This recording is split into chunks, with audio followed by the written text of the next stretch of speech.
अब मैं आपको बताता हूं आज बिहार की राजनीति में क्या हुआ। आज जैसे ही आरजेडी की विधायक संगीता कुमारी और कांग्रेस के दो विधायक मुरारी प्रसाद गौतम और सिद्धार्थ सौरभ बिहार के डिप्टी चीफ मिनिस्टर सम्राट चौधरी के साथ विधानसभा में पहुंचे तो चर्चा शुरू हो गई कि महागठबंधन के 3 विधायकों ने पाला बदल लिया है। सम्राट चौधरी के दफ्तर में विरोधी दलों के विधायकों को मिठाई खिलाकर उनका स्वागत किया गया। जब ये तीनों विधायक सदन में पहुंचे तो सत्ता पक्ष के विधायकों ने मेजें थपथपाकर उनका स्वागत किया और इसके बाद तीनों विधायक विपक्ष में बैठने के बजाय ट्रेजरी बेंच में जाकर बैठे। तब बिल्कुल कंफर्म हो गया कि महागठबंधन में एक बार फिर दरार पड़ी। असल में बिहार विधानसभा में अनुपूरक बजट पर वोटिंग होनी थी। इस वोटिंग में पार्टी व्हिप का वायलेशन करके तीनों विधायकों ने सत्ता पक्ष को सपोर्ट किया। पिछले कुछ दिनों में महागठबंधन के लिए दूसरा झटका है। आपको याद होगा 12 फरवरी को नीतीश सरकार के कॉन्फिडेंस मोशन के दौरान भी आरजेडी के 3 विधायक सत्ता पक्ष की तरफ जाकर बैठे थे।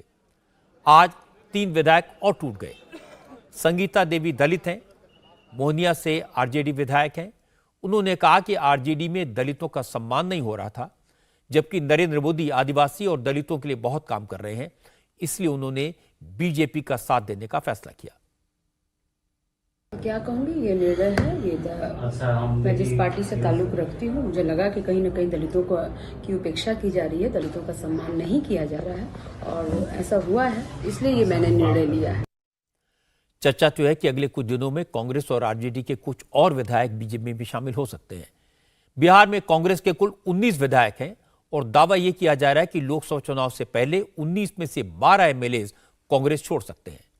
कुछ विधायक बजट सत्र में और कुछ उसके बाद बीजेपी में शामिल होंगे। कांग्रेस के विधायक मुरारी गौतम ने आज कांग्रेस छोड़ी।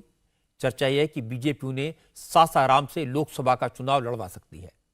मुरारी गौतम अभी रोहतास जिले की चेनारी असेंबली सीट से कांग्रेस के विधायक हैं।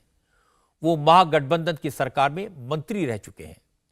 मुरारी गौतम ने आज कहा कि उनका लक्ष्य बिहार का विकास है, इसीलिए वो बीजेपी के साथ आए हैं।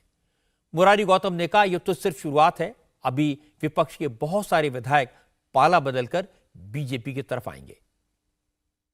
कोई नई जगह नहीं है, कोई नया घर नहीं, ये घर बिहार सबका है और कि बिहार के विकास के लिए आपको कहीं भी रहना हो तो उसमें रहना चाहिए। और साथी आपके साथ आएंगे क्या? बहुत सारे साथी हैं जो कि आने वाले हैं, बहुत जल्द ही सभी आपके सामने दिखेंगे।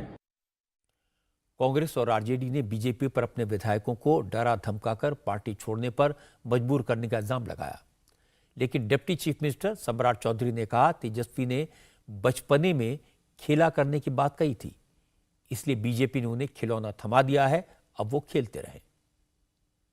मेरा आग्रह यही होगा कि माँ बाप की सेवा करिए। हम लोगों के लिए माँ बाप पूरा बिहार है, यहाँ की जनता है और इस पर जो भरोसा करेगा वो लोग हमारे साथ। हमने तो कहा नहीं था कि खेला करेंगे, जिसने खेला कहा था उस बच्चे को हम लोग खिलौना बार बार दे रहे हैं। अगर किसी को बच्चे पे भरोसा नहीं हो तो हम क्या कर सकते हैं। बिहार के अलावा खेल महाराष्ट्र और गुजरात में भी हुआ। महाराष्ट्र कांग्रेस के कार्यकारी अध्यक्ष बसवराज पाटिल ने भी पार्टी छोड़ दी। गुजरात कांग्रेस के राज्यसभा सांसद और पूर्व केंद्रीय मंत्री नारायण राठवा भी आज कांग्रेस छोड़कर बीजेपी में शामिल हो गए। बिहार, महाराष्ट्र, गुजरात और दिल्ली में सीट शेयरिंग पर पेच फंसा हुआ है। यह खबर है इंडिया अलायंस की। दिल्ली में तो अरविंद केजरीवाल ने अपनी तरफ से दिल्ली और हरियाणा में पार्टी के उम्मीदवारों के नामों का ऐलान कर दिया, लेकिन कांग्रेस के नेता सिर्फ खामोशी से तमाशा देख रहे हैं। कोई भी फैसला राहुल गांधी की परमिशन के बगैर नहीं हो सकता और राहुल गांधी इंग्लैंड में हैं, 2 दिन बाद लौटेंगे, उसके बाद न्याय यात्रा पर निकल जाएंगे। अब कांग्रेस के नेता कह रहे हैं कि वो करें तो क्या करें, कहें तो किससे कहें। इसलिए जिनकी मजबूरी है, जिनके पास कोई ऑप्शन नहीं है, वो चुपचाप वक्त का इंतजार कर रहे हैं। जिनको मौका मिल रहा है वो अपना रास्ता अलग कर रहे हैं।